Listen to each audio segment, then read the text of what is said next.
Breaking news tonight, a major escalation in the U.S. role in the civil war raging in Syria, a conflict which has already claimed some 90,000 lives. The White House says it has conclusive evidence that Syrian President Bashar Assad's regime has used chemical weapons against opposition forces seeking to overthrow the government.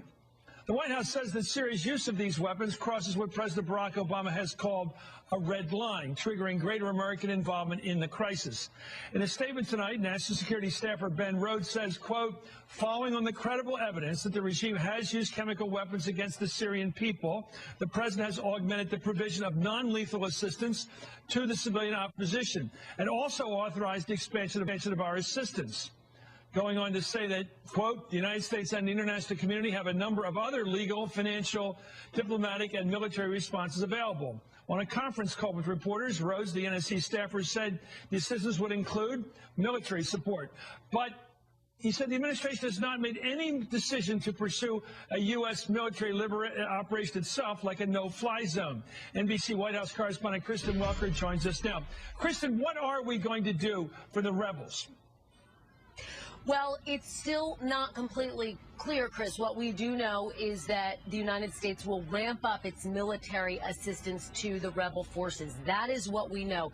Here's what we don't know. Does that mean lethal aid or non-lethal aid? Non-lethal aid is something like tanks. Lethal aid, something like guns, ammunition. So that is where the question mark is tonight, Chris. The White House won't give a clear answer on that point.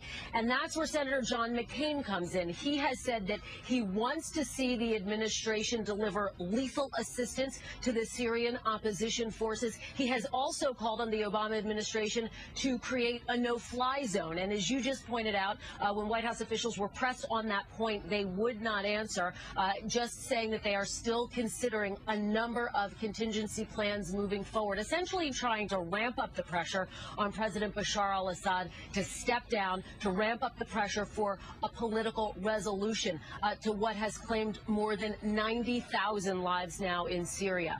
So that is where the question mark is. But Senator John McCain still urging this administration to engage in a more hawkish response tonight as he responds to this. We should also say that House Speaker John Boehner's office has weighed in. We have a statement from his spokesperson, Brendan Buck, who says this, Chris, and I'll read it to you. He says, quote, it has long past time to bring the Assad regime's bloodshed in Syria to an end. As President Obama examines his options, it is our hope he will properly consult with Congress before taking any action. So still a lot of knowns, but we do know that the White House tonight will be ramping up its military assistance to the rebel forces there.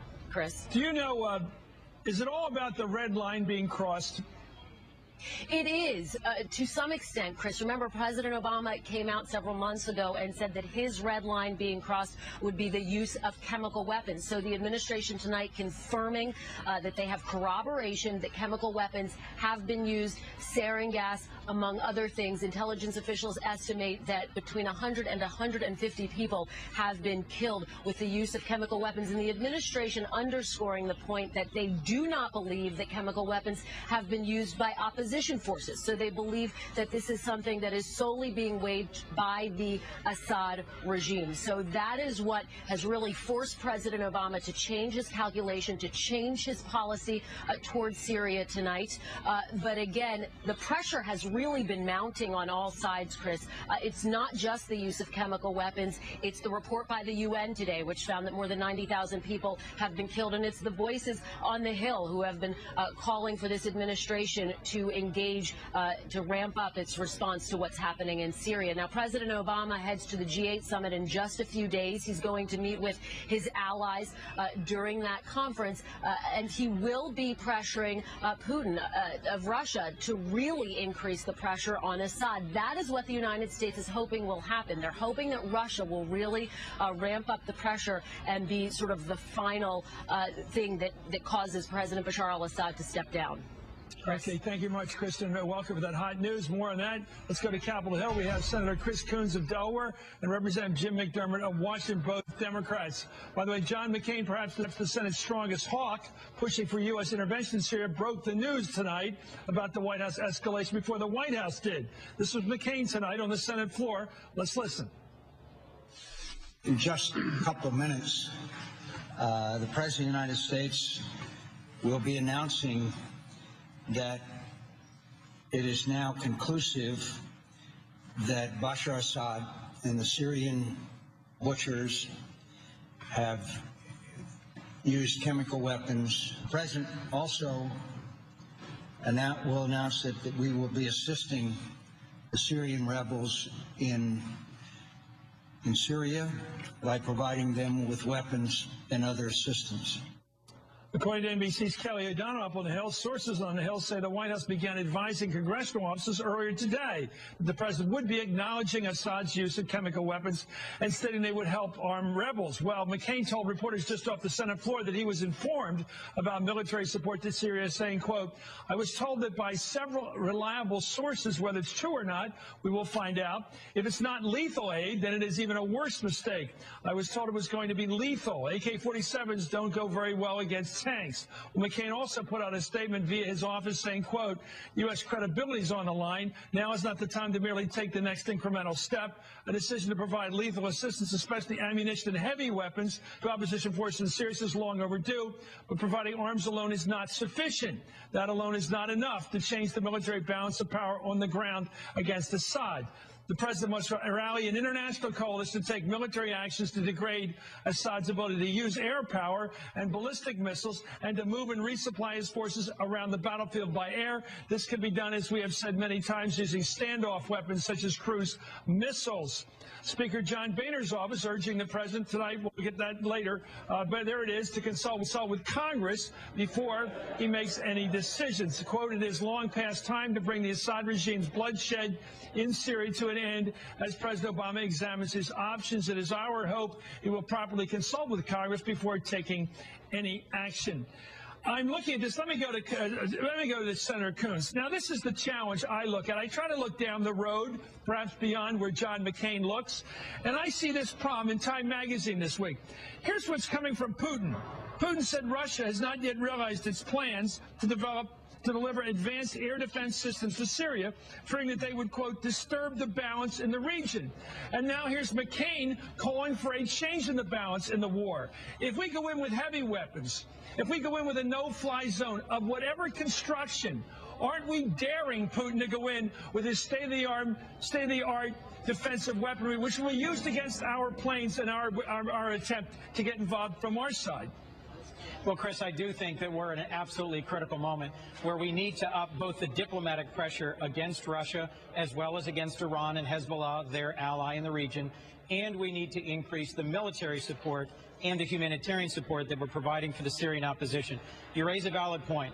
There is a real risk of steady escalation on both sides.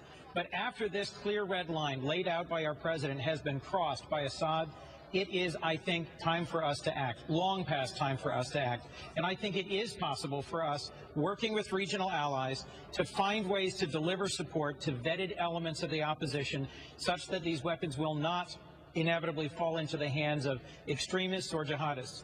I do think there still remains some hope that with the carefully developed evidence that was announced by the White House today, that Russia will back off of its support for Assad. We have to give this one more try diplomatically, but I frankly think we also cannot stand by as Assad continues to massacre tens of thousands of his own people.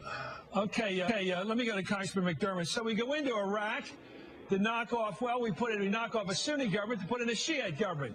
And here we are in Syria playing Superman again, and we're going to knock off a Sunni government, knock off a Alawite Shiite government to put in the Sunni government. Are we going to keep doing this country to country? Are we going into one country after another in the Arab world, deciding who should win and getting involved militarily and perhaps daring the Soviets, not the Soviets, the Russians, obviously Putin is still a Soviet, to come in and challenge us because he has said he doesn't want to disturb the balance. What happens if we disturb the balance and he comes in to balance it from his end? Well, Chris, I feel like I'm watching deja vu all over again. The same kind of drumbeat to go into war in Iraq is going on right now. And it is not clear who the rebels are. Are the rebels Al-Qaeda? Are they Shia backed by the Iranians? Who are they? And until we know that, handing them weapons and exploding this situation, in my view, is not a good idea. I think the president should walk very carefully and very slowly, working with the Russians and ramping up the efforts with the Iranians. I think both of those situations have to be dealt with if you're going to keep some kind of world war not starting in on this issue.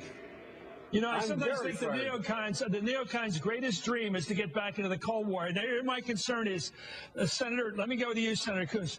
Here we have another line of demarcation. McCain's not happy with the president giving non-lethal aid. He's not happy with AK-47s, even a heavy arms fire. He wants heavy arms, and he wants a no-fly zone. Is that going to challenge the Russians to go in? If we go in with a no-fly zone attempt, even if it's done by stand-back weapons, and if we go in with giving heavy weapons to the rebels, which would upset the balance and perhaps change the course of this war, do you think we have to consider the question of the Russians at that point? Of course we have to consider the question of Russia and what actions they'll take. But we also have to keep in mind, Chris, that what we've seen over the last 2 years is a steady escalation of the amount of support that Iran and Russia are providing to a murderous regime. Our regional allies, Jordan and Turkey, have been bearing the burden of hundreds of thousands of refugees and have been pleading with us for more support and for more engagement, first on the humanitarian side and now to create safe zones and to support the opposition. Recent developments on the battlefield suggest that the opposition is really at a teetering point and that Assad may well retake the advantage on the battlefield as his troops, reinforced with Iran's proxy Hezbollah, are massing for an attack on Aleppo. I really don't think that we can afford to stand on the sidelines. In the end, I believe Assad will fall. And I think in the region, our allies will not forgive us for standing aside and refusing to take action after Assad has crossed a clear red line in the international community. I think that Obama will be successful in pressing Russia to back off their support of Assad. Do you believe it's in the United States security interest, in other words, to the mothers and fathers of soldiers coming in from states like Delaware, to perhaps get involved somewhere down the line? Is this in our national interest to get involved in this war, to commit an active war against the government of Syria? Because that's what we're doing here. Should we commit an active war against the government of Syria?